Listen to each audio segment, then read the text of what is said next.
สบายดีพ่อแม่พี่น้องและFC ทุกคนเนาะมาพบเพาะกับสาวลาวเซนกับสินเคยพี่น้องเอ้ยมื้อนี้สาวลาวก็สิบ่แม่นมื้อนี้สาวลาวก็สิพามาเบิ่งแม่แล่ก้อยบ่แม่นสาวลาวก้อยเองเด้อพี่น้องสิก้อยกุ้งเต้นนี่ล่ะพี่น้องสิแซ่บสินัวจำได้กระทาเบิ่งถ้าส้มน้ำกันพี่น้องเอ้ยสิมากินข้าวกินน้ำมาเด้อพี่น้องมากินก้อยกุ้งน้ำสาวลาวสาวพองเด้อพี่น้องเอ้ยแซ่บแซ่บแซ่บนัวๆ กุ้งเต้นนี่ฮานหมักเลยเด็กพี่น้องกับลาบเทาตำมังหุงแกงหน่อไม้ป้ามีแต่แนวแซ่บๆนัวๆได้พี่น้องเอ้ยซาลาวหมักแห้งกันตำมังหุงกับแกงหน่อไม้ลาบเทาเข้าไปพอไปพี่น้องเอ้ยไปปรุงแต่งเลยลาบโอ้ยลาบปะดะก้อยกุ้งว้าวเลยว้าวหลวงว้าวเลยเนาะพี่น้องสาวลาวกับโอ้ยจักแม่นอีหยังเนาะไปพี่น้องไปก้อยกุ้งกันใส่มะกอกลงไปแล้วพี่น้องสิก้อยกุ้งใส่มะกอกมือสีมือแม่แรกเจ้าเก่าเจ้าเดิมมือน่ะบ่าวไว้ก่อนกินกับแม่ใหญ่แซ่บๆนัว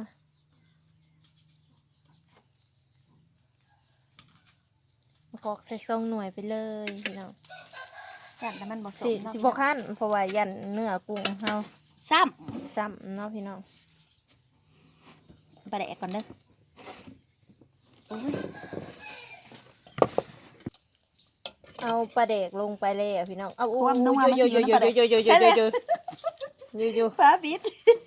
เอาผีกล้มแล้วพี่น้องหาเลยแนวสุดแสบเอาสมิธนะเว้ยโอ้ลายกดว่าจะมันจังแซ่บเนาะมันบ่เผ็ดมันบ่แซ่บเด้ดีดดองกุ้งเต้นพี่น้องเต้นกระเดียกระดอนี่เต้นในข้าวตาทะลาว อย่าใกล้เด้อพี่น้องเด้อมาพริกสีขาวตาเด้อจังหน่อยว่าสิว่าสาวลาวคือบ่บอกคอยเอาหัวลงไปพี่น้องกุ้งเต้นพี่น้องเลยก็เลยเป็นแบบนั้นแหละดองหอมที่บ่พานดอกพี่น้องหอมบ่พานอีกเมเล่มันจังสิแซ่บเนาะเป็นพักกินเลยพี่น้องหอมบ่พานอีกพี่น้องพานแต่หอมต้นหอมบัวนี่ที่พานอยู่พานกับแบบทุกๆมาได้พี่น้องมันมีเคียโอ้ยท่านแม่แร่สนัดได้พี่น้องสนัดแบบนี้เด้อสิว่าเห็นบาดได้กับแบบนี้สิว่าบ่แม่นยังดอกเปล่าขนาดแบบนี้คนบ่เรียบร้อยมันได้บ่ได้หาเคียงมาเฮ็ดนะบ่ต้องหั่นแบบลูกทุ่งคือคนเลยเด้อบาดนี้พี่น้องโอ้ยเขาลืมใส่ชูรสลืมใส่ชูรสก็ได้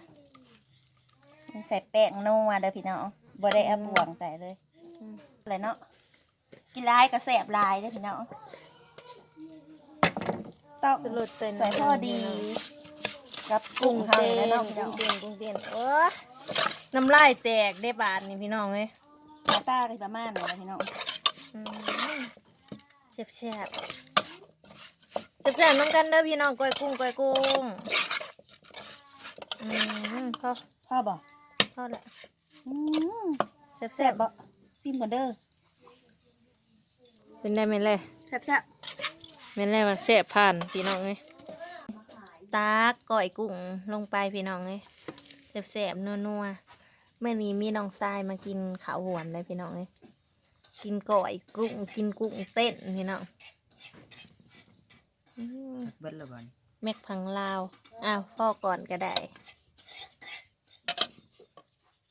มันเด้อพี่น้องมาแซ่บนัวน้ำกันเด้อก้อยกุ้งใส่มะกอกโอ้ยชุดแซ่บเลย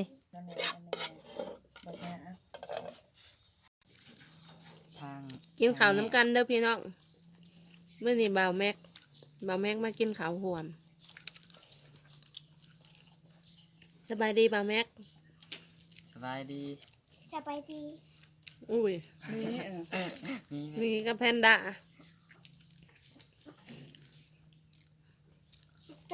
มากินข้าวน้ำกันพี่น้องเลยใหญ่แล้วไม่ต้องมากินกินก้อยกุ้งผักเขาไปติดตามแม็กพังลาวเนี่ยเด้อพี่น้องเด้อส่อง ส่องของเพิ่นเป็นผู้เปิดใหม่ฮะส่องเปิดใหม่ ลูกร้านชาวลาวนี่แหละพี่น้อง ตัวเบา ลูกนาบ่าวน้องไม่ใหญ่น้องลูกน้องลูกหลาเพิ่นว้าวเว้าให้งง ลูกใช่หรอน้องใช่เพิ่น ๆลูกไส้หลานน้องไส้ของเพิ่นนี่เนาะ งัวมาห้องยัง ส่วนแทนไปแล้วไปแทนเช้าวันอาทิตย์ก็ได้ เป็นได้ถึงเป็นได้ได้จะมาเลี้ยงอยู่วะ แม่นบ่แพนน่ะในห้อยแพนก็ยังว่าอย่าห้องในห้อยคาเมม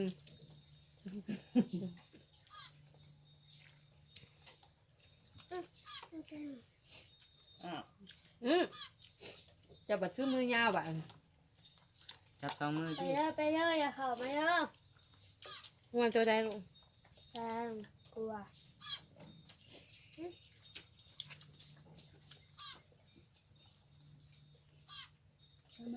เด้อพี่น้องมาเด้อ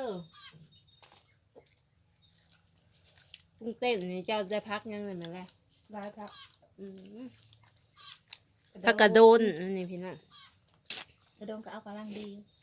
หนูอยากเคยกินกับลาง พักยังลูกอันนะพักกอก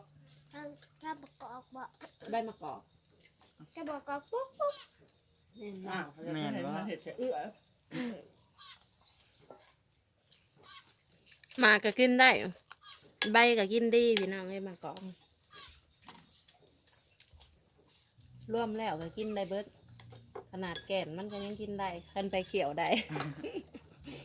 หักมันดิ หากก็กินได้ หัวมันเนาะ อืม กินหัวกอก หัวกอก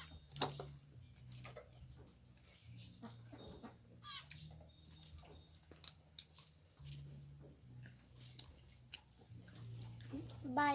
บต้นมะกอกบอกอันนี้ ยาอะไรนี้ หนังเราคือเขานั่น แกน ยาเลย แกนเขา แค่นขาอุ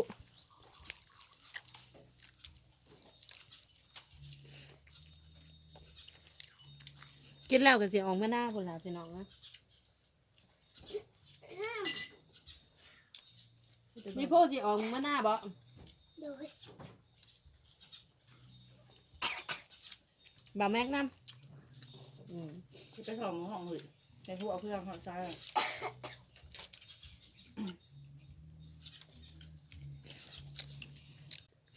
มีผู้กินพักเก่งนะพี่น้องเจ้ากินยังมีอันน่ะ ของเรา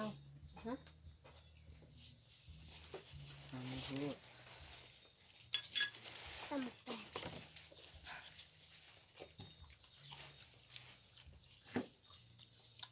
พักสลัดกับเมื่อกี้ก็ไปกลุ่มว่ะ นั่นแหละเป็นเจ้า ใบกระโดน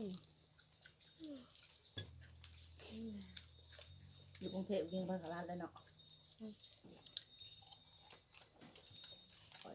ย่ำเช้าหน่อยเอาไปว่าชุกสิผางแล้วซื้อกุ้งเต้น35 บาท มากับมากิน สอนน้ำวัน บอก ตุ้มไข่ตุ้ม ตุ่มเพียงไว้ หึ ตุ่มเพียงไว้ ไข่ตุ้ม อยากไปต้นหนึ่งเราบอกยังอยาก ลาไปจับ กินข้าวอิ่มพอแล้วล่าจังสิมาอันนี้ใบตูม ซื้อ ใบตูมแน่นอน เย็บจีกเย็บจีก จิกดีๆติมึงดูพี่น้องเลย แบ่ง ต้อง พูดกัน แบ่งพูดกัน มีพูกับน้องแพนเจ้าแบ่งพูดหยังกันนั่นน่ะ นี่เด้หนูพูดเอาอันหน่อยขอเอาอะไรหรือ ป้าทิ้งเขาไก่พี่น้องเลย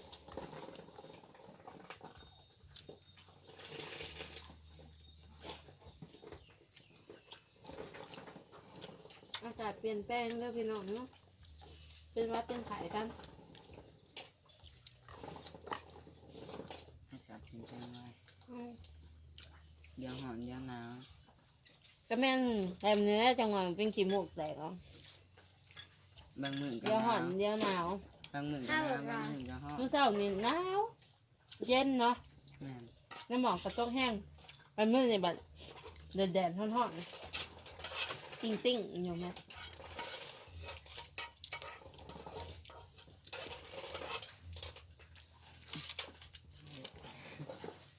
เอาบ่เม็ดสิยาเลยติ แม่น เห็นไหม กินละกินมาหลาย กินหมดหลายสำแห้งเพิ่น หาก็กินมาบ่เนี่ย บ่แม่ยาแล้วพี่น้องมีแต่มีกับแพนด้า เป็นบริการเป็นผู้เขาเอื้อเป็นบริการ วิธีหามตัวเองมาลูกกันนะ จะพูดจะคอพูดจะคอคุยกัน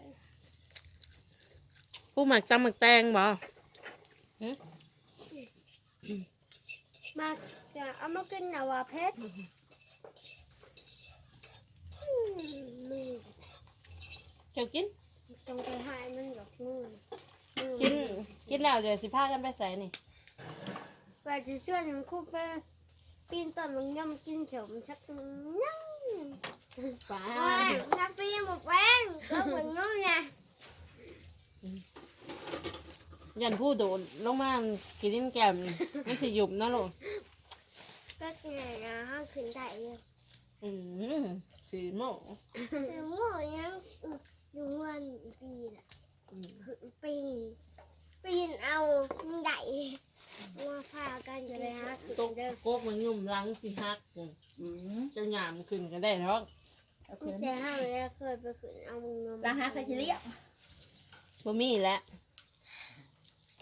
บ่มีผู้เลี้ยงแล้ว เงินเฮาอีก แม่นบ่มี แล้ว ไปใส่มาใส่ก็ลำบาก มาเด้อกินข้าวเด้อ คนมาเห็นโตได้ครับ กินข้าวมาถามเจ้าสิเอาเม็ดหน้าบ่นี่ แม่นเดี๋ยว มาเด้อมากินข้าวนํกัน โอ้แฟน กินก้อยกุ้งได้ แฟนได้ ก้อยกุ้ง ใหญ่แล้ว มาเพนด้าได้กระดูกอุ้ยปันอีหยังแทนนักเห็นกระดูก จุกแข่งหัวแล่น อืม ๆแต่แรกว่าใครเป็นหมูเห็นอยู่ เห็นอยู่เด้นี่หมูกับเด้นี่เด้นี่ห้องไปเถาสิเอาเมื่อหน้าพี่น้องไง เอาเมื่อหน้าข้าวบะเดะกะกะคือสิเมื่อวันเดะกะกะกับเมื่อแล้วติบเขาอยู่หน้า หอดเวลา หอดเวลาเลย บางวันเอาไว้บางโม่พ่อจะหมูมา หมังโม่เขากินหมังโม่อยู่เลย เขาเจ้าขายบ่ เจ้าคายหลุด1 หน่วยเท่าได้ล่ะ ง่วงเข้ามาก่อน แม่คนจ้าแม่ย่างมากอะ คนนัวพี่น้องเลย เออ อ แต่ ยากบอกว่าถวยจนแปนถวยแปนอุ้ยหัวไก่ได้พี่น้องเลยอันนี้ตื่นหัวไก่ หัวไก่พี่น้องเลยอันเนี้ยของไก่ควันแม่นเลยอันนี้ก้อยกุ้งกับแซ่บประมาณนี้แหละพี่น้องให้กินกับลูกกับหลานแซ่บนัวเดี๋ยวนี้มะกอกกำลังฮิตได้พี่น้องเอ้ยแจ่วกับหมักกอกก้อยกุ้งกับใส่หมักกอกโอ้ยมีแต่แนวแซ่บๆพร้อมลาพระจากพี่น้องเพียงเท่านี้แหล้วเนาะฝากกดไลค์กดแชร์กดซับสไครต์ในเด้อพี่น้องบ๊ายบายพอกันกินหนาขอขอบใจผู้ที่สนับสนุนทุกๆท่านให้อยู่ดีมีแห้งเบิดสุขสุขคนเนาะบ๊ายบาย